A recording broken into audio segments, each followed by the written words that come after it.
Hi hello నమస్తే. ముందుగా అందరికీ క్రోధినామ సంవత్సర శుభాకాంక్షలు.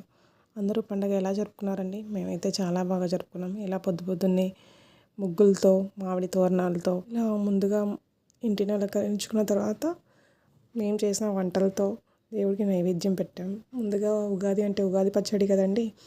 ఉగాది పచ్చడి అంటే అందరికీ తెలిసిందే. షడ్రుచులతో ఉగాది పచ్చడిని చేసుకుంటామని. ఇంకా అంతేకాకుండా మిగతా వంటలతో కూడా దేవుడికి నైవేద్యం పెట్టామండి. మేమేమో భక్షాలు చేస్తామండి ఉగాదికి.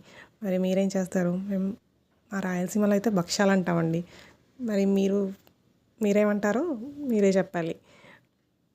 కొందరేమో బొబ్బట్లు అంటారు, ఇంకా కొంతమంది ఓలిగలు అంటారు, ఏవేవో పేర్లు. మాకైతే భక్షాలు అంటామండి మా సైడ్ అయితే. మరి మీ సైడ్ ఏమంటారో కామెంట్ చేయండి. And keep supporting my channel. It's me, Priya. Thank you.